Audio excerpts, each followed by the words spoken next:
Welcome home to USA Global TV and Radio. Ours is a place where dreams take flight, voices are heard, and stories are shared.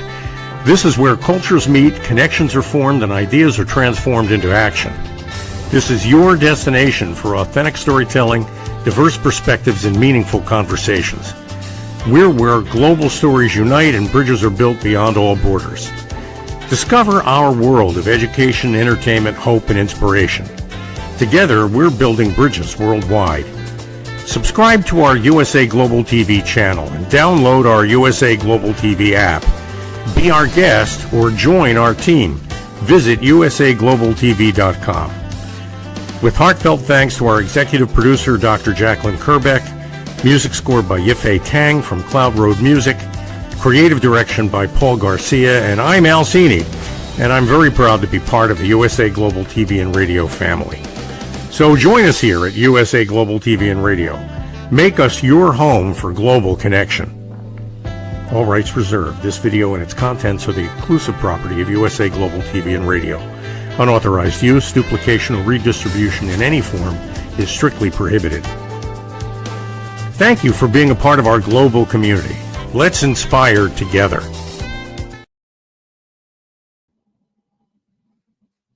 Hello and a very warm summer eve welcome from the UK. My name is Dr. Madalene Chan. I'm here on USA Global TV and Radio. Welcome viewers, YouTube and on LinkedIn, Facebook, Twitter, and what did I say? Instagram as well. Yeah. So a warm welcome to you all for the Film and Music Show. We are filming live broadcast from the UK. It is 6 p.m.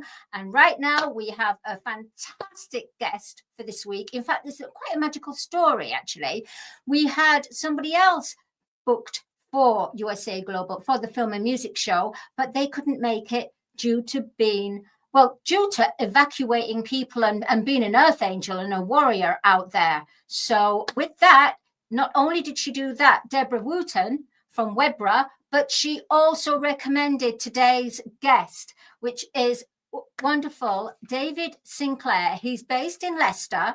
He's the MD of Corporate Motion. He's filmed over 400 short promotional films for high kudos labels such as Honda, Jaguar, and independent businessmen as well. He's filmed lots of 50 promotional music videos as well for the music industry.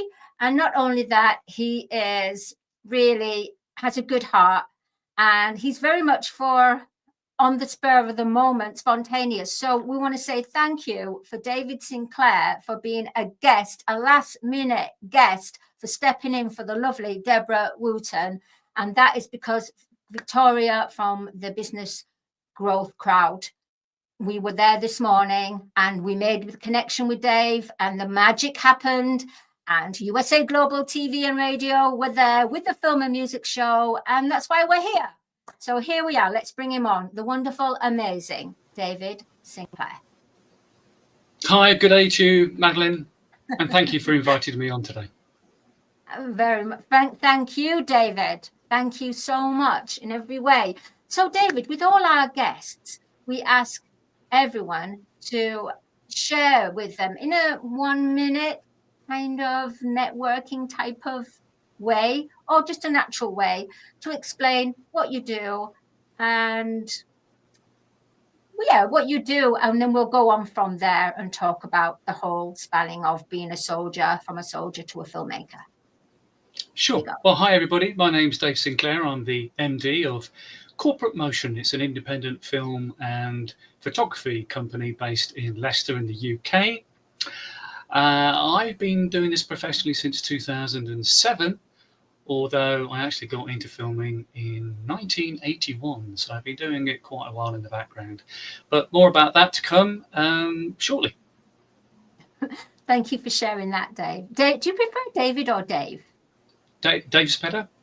Dave. Okay, that would be wonderful. Right. So, Dave, let's go into a time machine and let's hop into this time machine and go way back to the point where you were serving as a British soldier, which you have served for the 24 years. So what age did you enter the service of the British Army? Right. Well, 10 days after I left school. And that was back in June 1978. So 10 days after I'd left school, I'd already signed up. So I knew I was going to be in the army. I was already in cadets for 3 years prior to that. My father was a policeman. So I was brought up with that style of life, shall we say. And forces always interested me. So, yeah, I signed up. I did my basic training in Cologne near Bath. And they had a band there. And at the time, I was able to tinkle a little bit on the ivories with the piano. So one of the questions that they ask you is, can you play a musical instrument? And when I replied with, yes, a bit of piano, they went, great. Well, we've got a band and we'd love you to play Glockenspiel. So that was it. I was off into the Royal Corps of Transport Junior Leaders Band back in 78. And it was fantastic. And you end up, because of the band, you end up doing more length of training time. And it was about 11 months before being posted out to your first professional unit, wherever that might be. And for me, it was Germany. It was so with the fact that you were posted in Germany and you were playing the Glockenspiel, did you say? The Glockenspiel? For our viewers, what is a Glockenspiel? Even myself, I'm confused.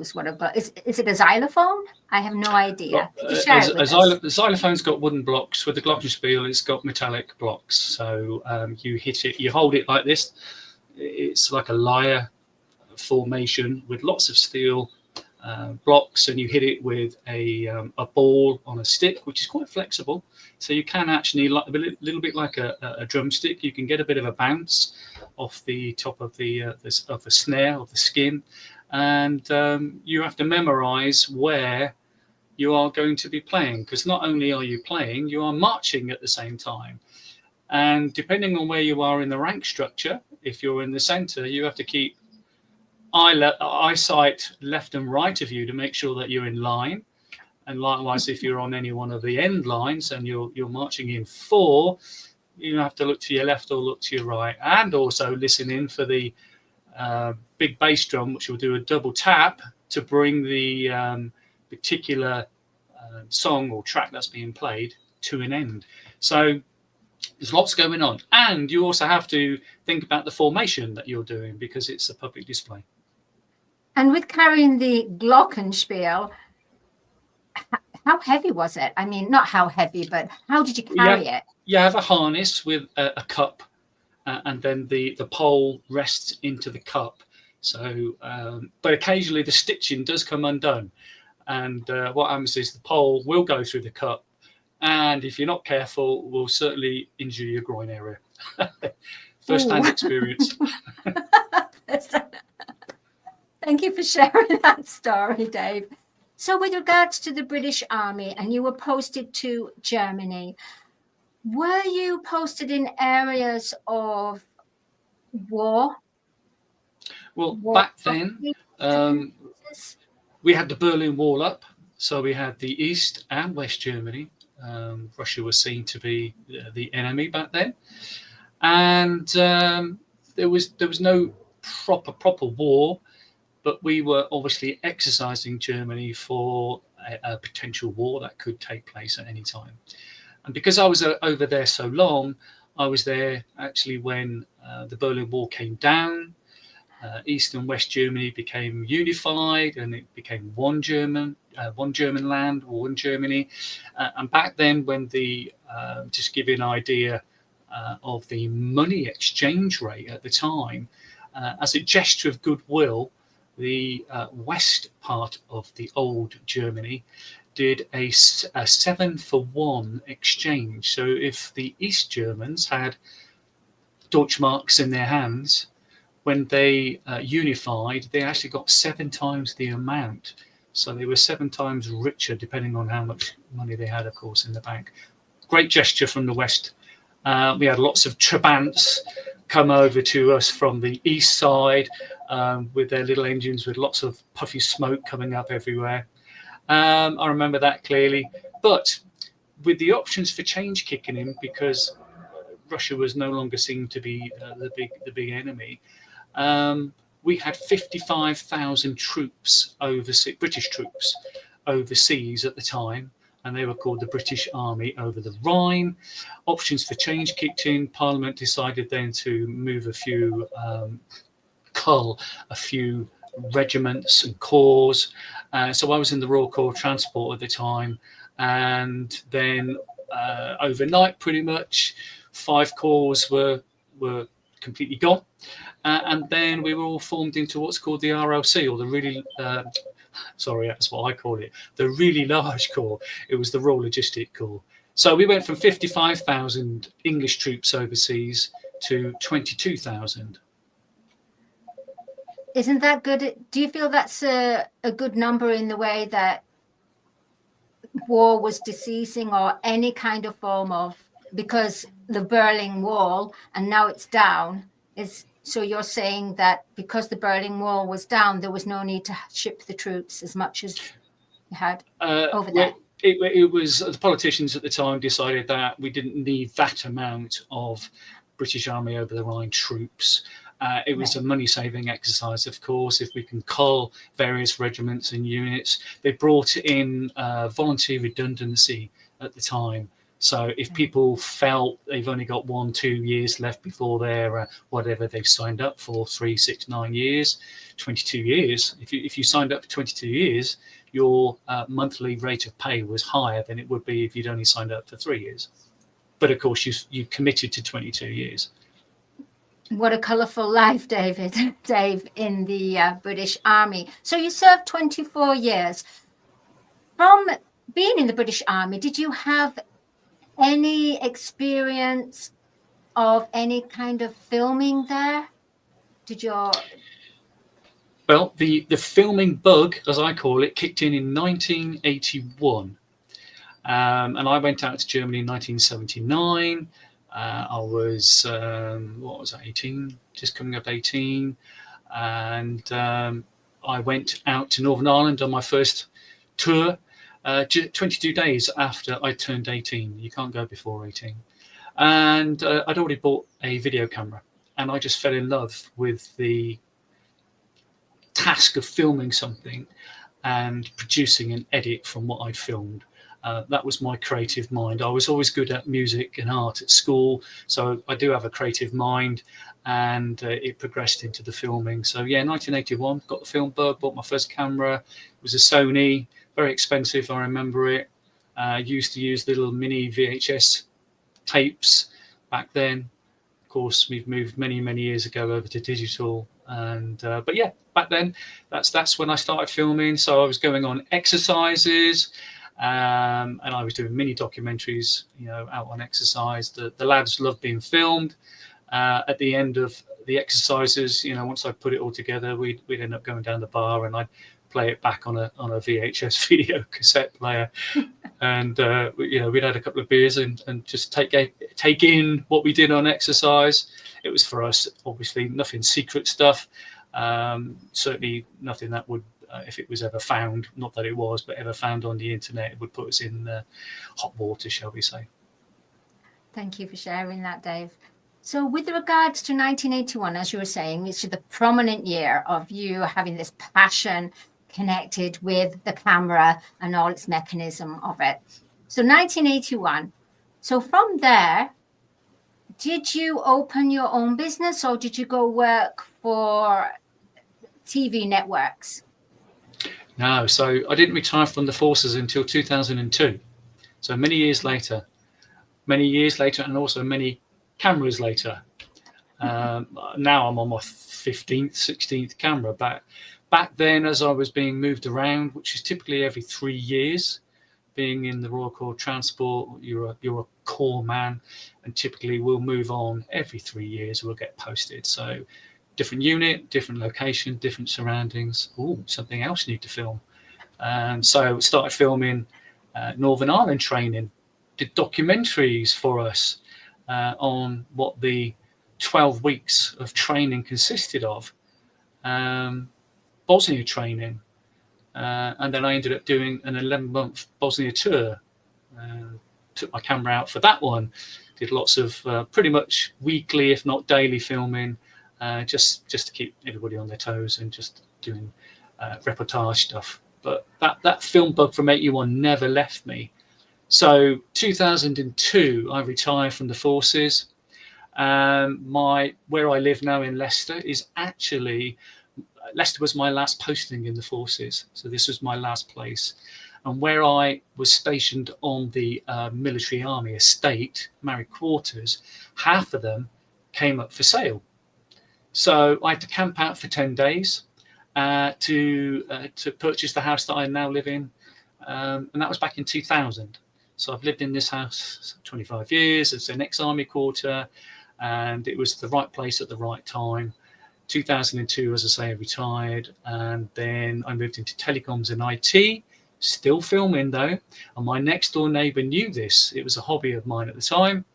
And one day he said to me, and this was in 2007, and this is how my life changed in an instant.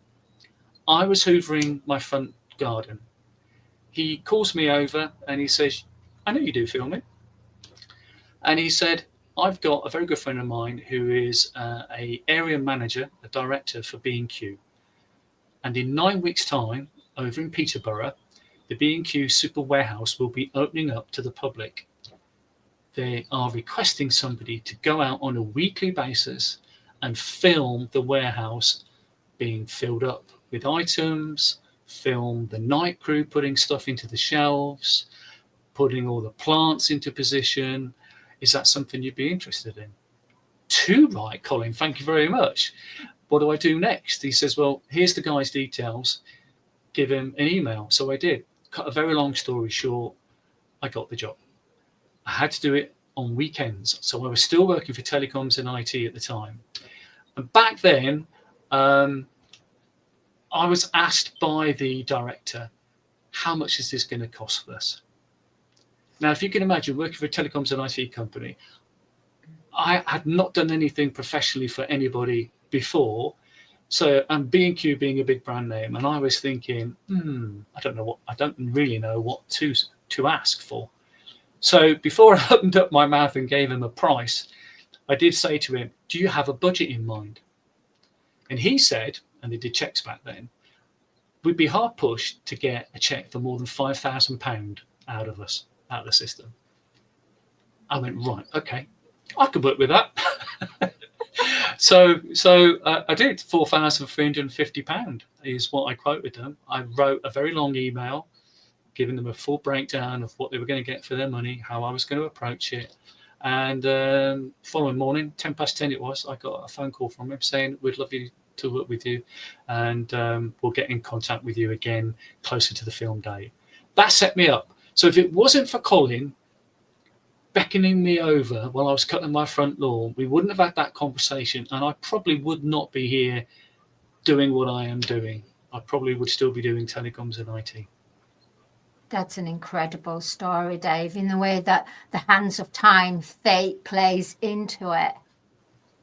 In the way that, as you were mentioning, Colin, you was, yeah, that's incredible story. And also with the fact that you got paid. You got paid. I got paid, and what did I do with that money? I bought a new tripod, I bought a new camera, I bought some lights and some new microphones. So I didn't keep the money. It was put into the company. I decided that if I can get B&Q as my very first client, I'm going to see who else I can get. So I ended up putting out the DVD that I'd done for them. I had to create 232 DVDs back then, obviously before internet was, or as it is now. But once I'd done that, I put some of the clips out onto Gumtree. And the following day, I got a phone call because I'd left my telephone number. And it was a director of Living TV. Director at the time, he's no longer. But he contacted me and he said, we've got this idea whereby we would love to have what they call video brochures for their clients. Could I have a chat? Had a chat. Next thing you know, I freelanced for them for 5 years. Yeah. So within a space of a week of me filming the B&Q, I ended up getting Living TV as my sort of, well, actually my big client at the time, because it was 5 years worth of work through them, which allowed me to go up and down the breadth of UK. Hence, I did for them. I did about 320 TV style internet based promotional films, typically 2.5 minute long. So that's hotels, bars, restaurants, health spas, jewelers, that type of clientele. That's an inspirational story. But Dave, we're just going to leave it there for the moment. We'll come back to you. We're just going to go to a break, and then we'll be coming back to you and hearing the next story of how you were filming in the music industry and everything. So here we go. USA Global TV and Radio proudly presents Steve Klein Art at steveklein.art. My name is Steve Klein, born Manchester, England, 1953. My quest in my lifetime is to create artwork from my soul and the deepness within my wildest dreams and fantasies. In 2012, my heart stopped when I was given too much anesthetic for a minor knee operation, and this near-death experience took me to another multidimensional world, an out-of-body experience, and I was given the gift of being blessed by an overwhelming, burning passion to become, for the very first time in my life, an artist with an eternal, passionate desire to bring my art, which I've named multidimensional, subliminal, freeform art, to the world, as only 3% recover from what I experienced, and now in my golden years want to release my cosmic, vital energy through my art to allow people to be a part of my cosmic dance. To learn more, email roccogoodwine@gmail.com. For VIP pricing, mention USA Global TV and Radio.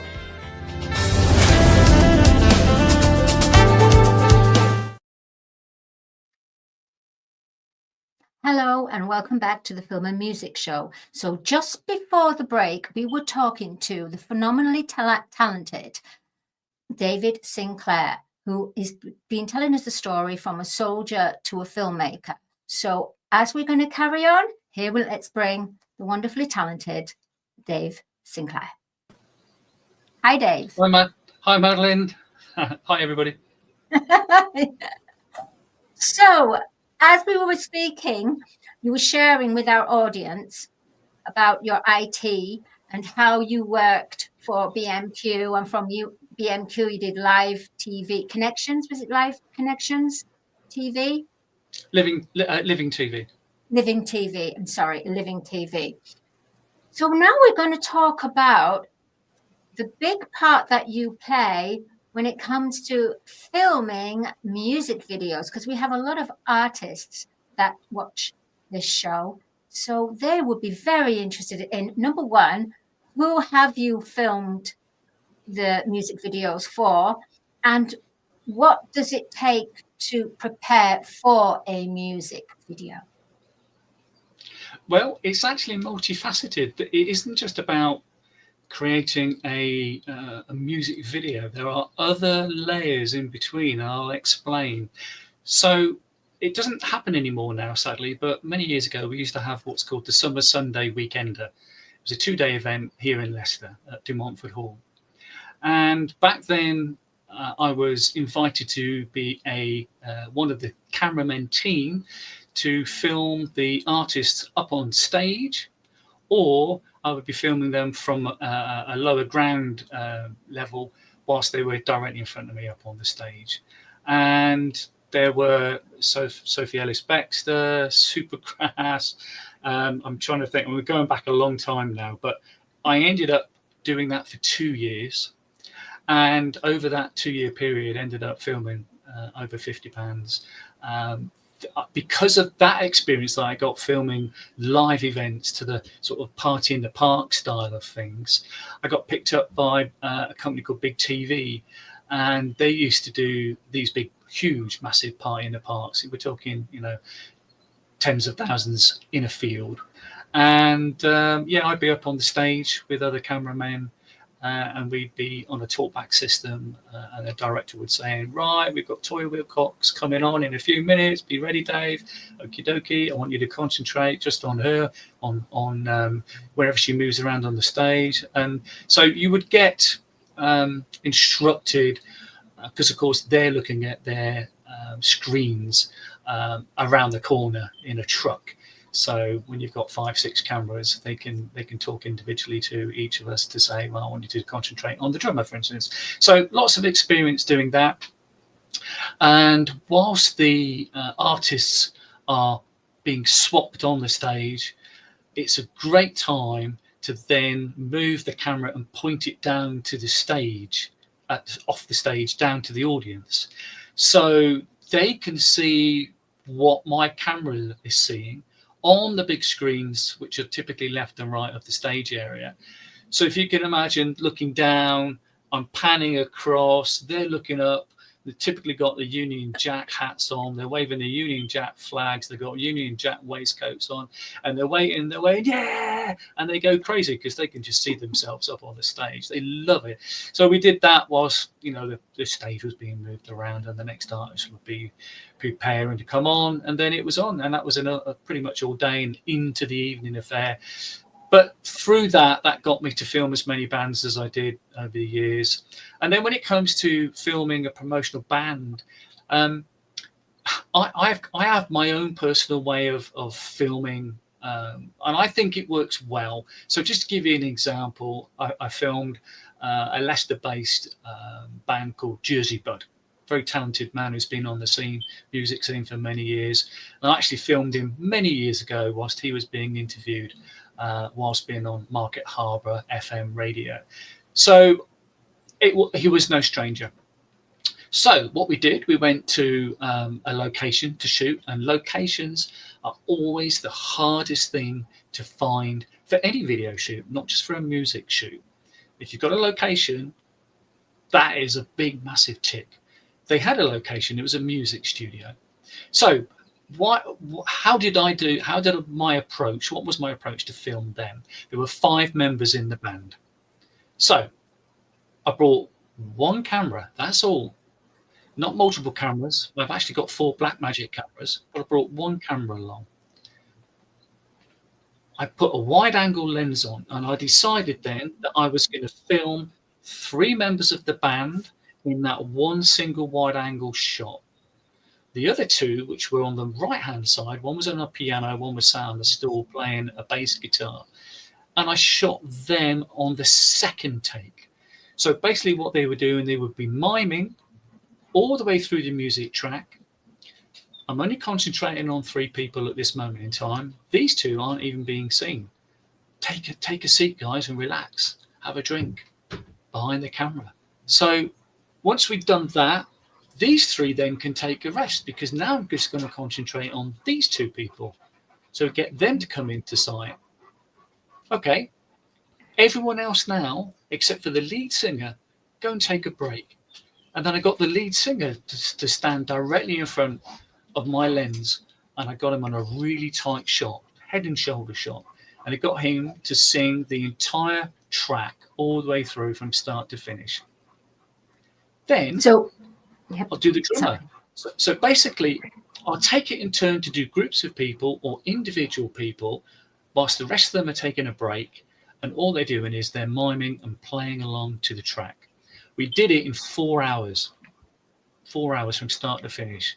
Then the fun is in the editing, of course. Lining it all up, audio-wise, lining it up with the actual physical track, and muting then the tracks from the camera to the point I can choose from camera 1 to 2, right down to camera 8, make it a really interesting edit.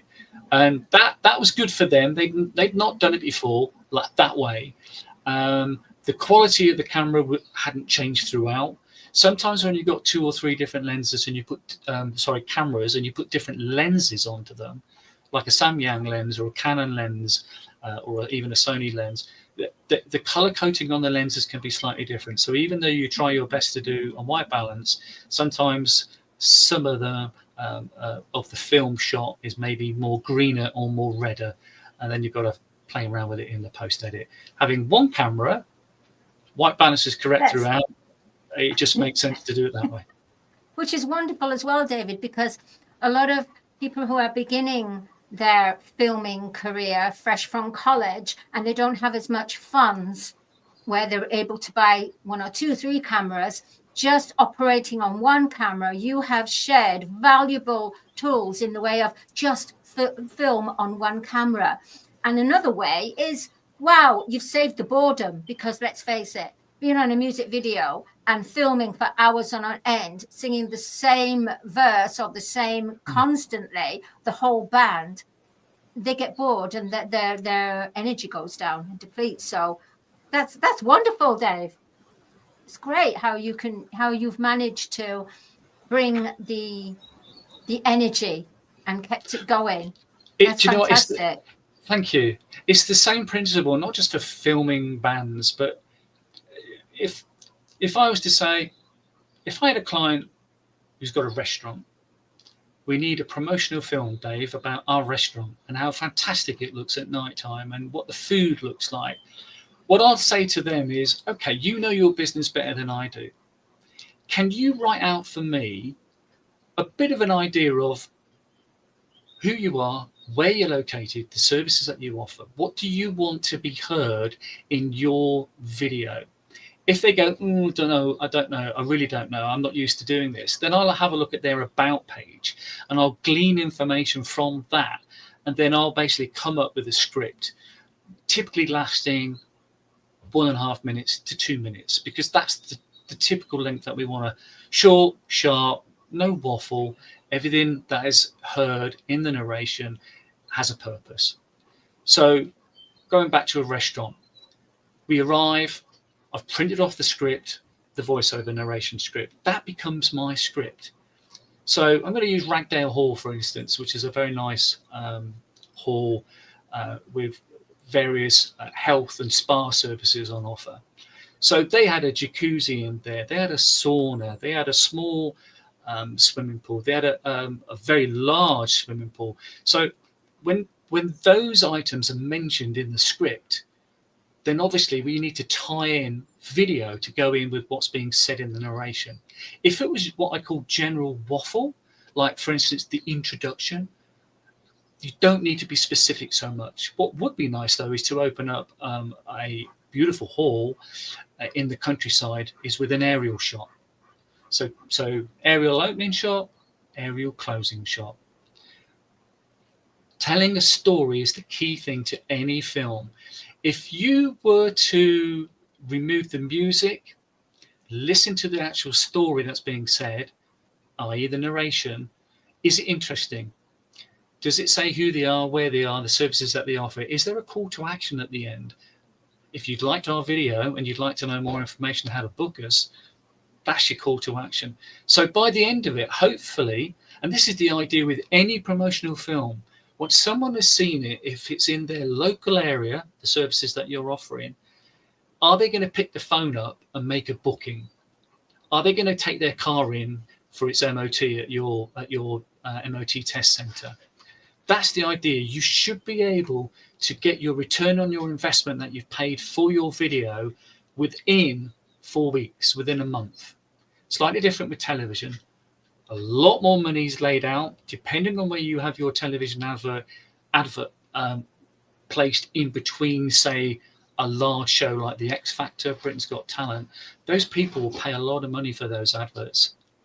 However, people who've got, say, Sky or Virgin units, typically when the adverts come on, because they'll record the show, they'll probably fast forward through those adverts. Now, people have paid good money for those. I think TV advertising obviously is fantastic and it has its purpose.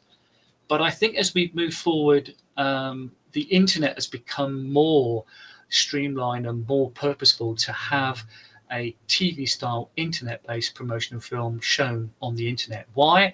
It's cheaper. More importantly, you, the client, have got access to that video file and you can decide where you want to pop it. I'm going to put it on my social media today. I'm going to put it on my website. I'm going to put it on my tablet or on my phone. So when I go networking next, I can show somebody, this is the services that I offer. So you can pop that on 5, 6 different platforms, but more importantly, you can decide how long that video stays up for people to view. You can't do that with television unless you've got an awful amount of money. And it's amazing, David, the wealth of experience, the wealth of tools that you're offering, and guidance and advice. So with that, David, what we're going to do is share your visuals or your social media. I think we have this. I think we have your site. I believe so. Yes, it's coming up now. That's my YouTube So the corporate motion, yes. So can you explain to us the corporate motion? Oh, this is the show reel, isn't it? I wonder if we can play this.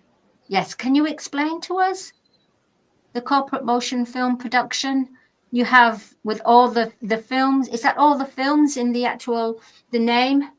The word corporate motion actually comes from corporate, because I don't do weddings, I do only corporate stuff.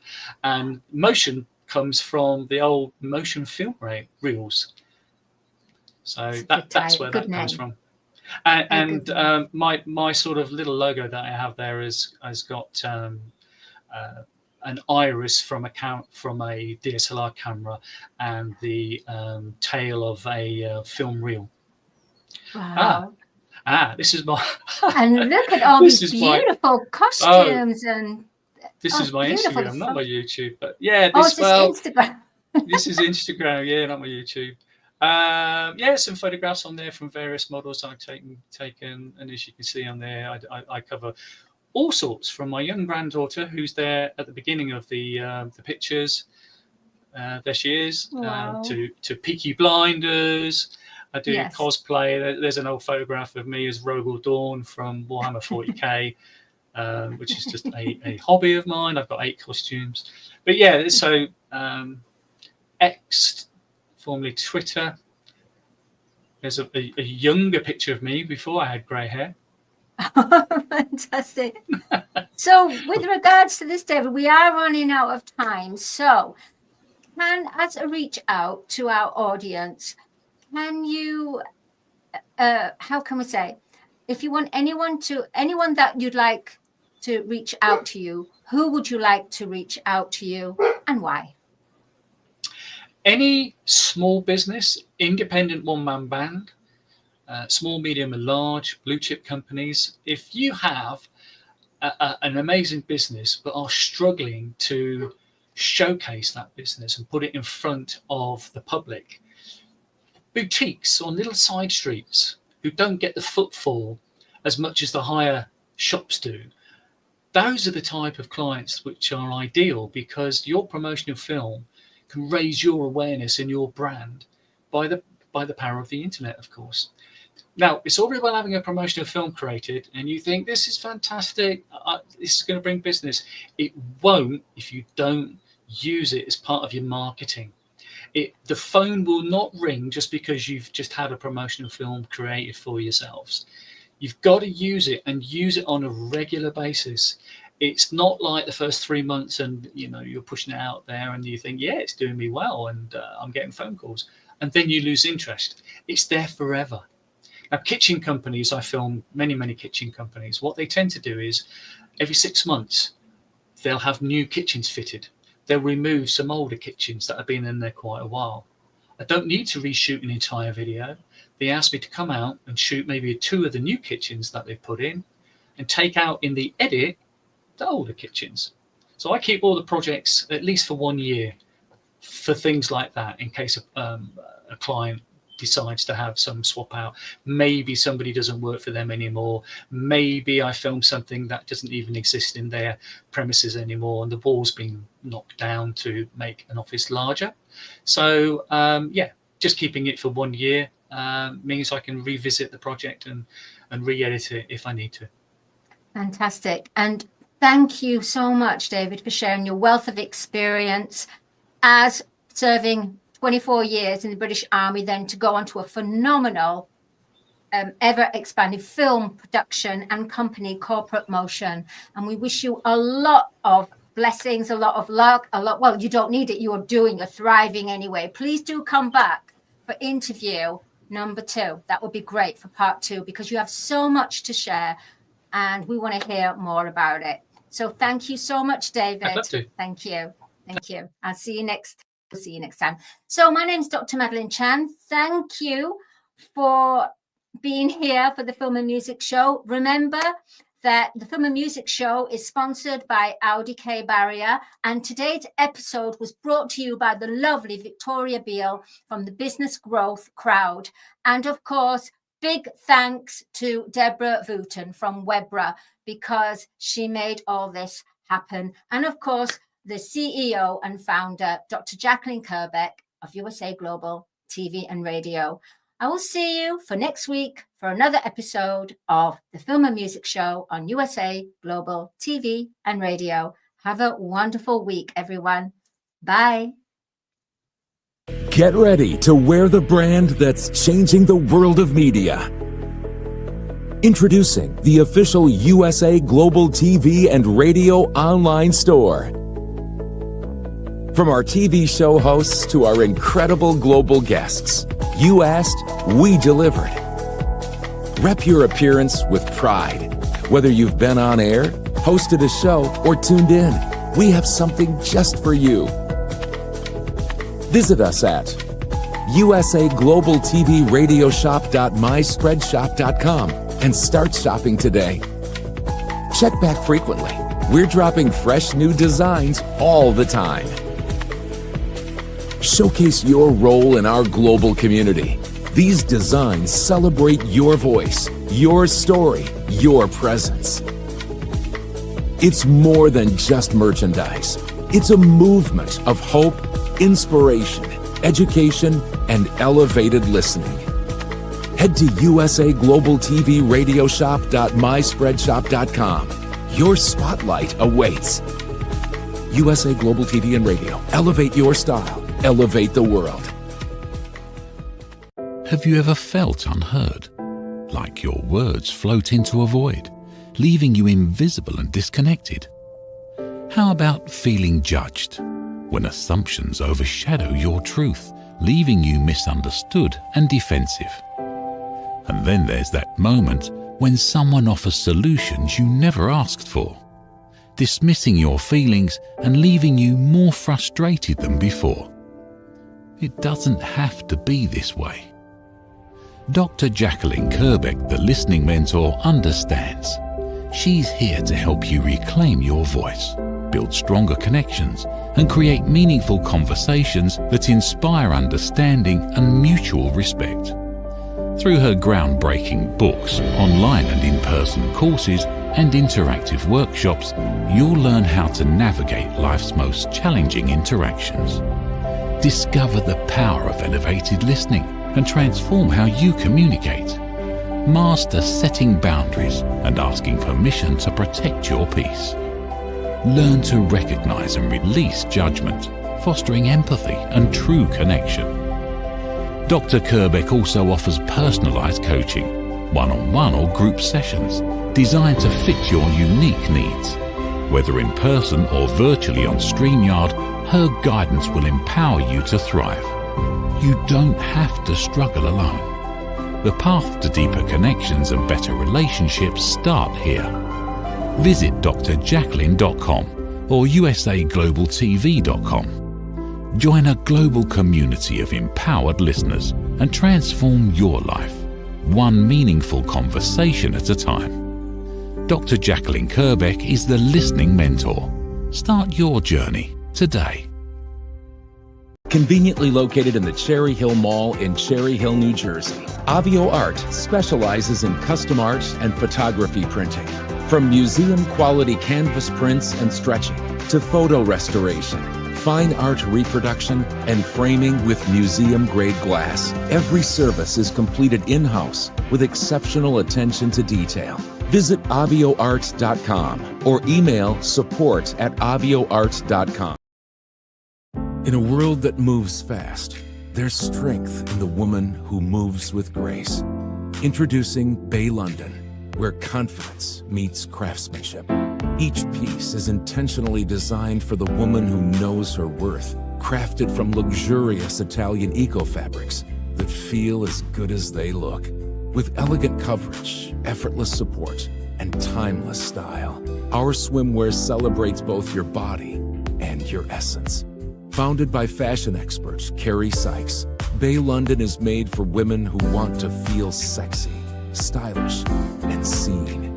From poolside to beachside, sunrise to sunset, Bay London outfits you for every moment that matters. Because beauty isn't about age, it's how you wear your confidence. Bay London, confidence, elegance, effortless luxury. Visit baylondon.com. Act now for your exclusive friends and family discount of $35. Scan the QR code. Bay London, where confidence meets craftsmanship. Proud sponsor of USA Global TV and Radio. Thank you, viewers and listeners of USA Global TV and Radio, for joining us today. We're honoured to have your time and attention as part of our global community. At USA Global TV and Radio, we believe in the power of authentic conversations, meaningful connections, and creating a world of possibilities together. Want to be part of something bigger? Join our team of elevated listeners at usaglobaltv.com, a space where your voice matters and your ability to listen transforms relationships. Stay connected with us across all our platforms for thought-provoking discussions, expert insights, and empowering stories. Subscribe to our channels at youtube.com/c/USA Global TV. Follow us on social media and explore the endless opportunities we're creating for growth, learning, and inspiration. Together, we're not just broadcasting, we're building bridges and changing lives one conversation at a time. For inquiries, contact us at info@usaglobaltv.com. Music by Johnny Dies. Produced by executive producer and director Dr. Jacqueline Kerbeck. Voiceover by Mike Porter. Creative direction by Paul Garcia. All rights reserved. Copyright 2025. Visit usaglobaltv.com to view our full terms and conditions.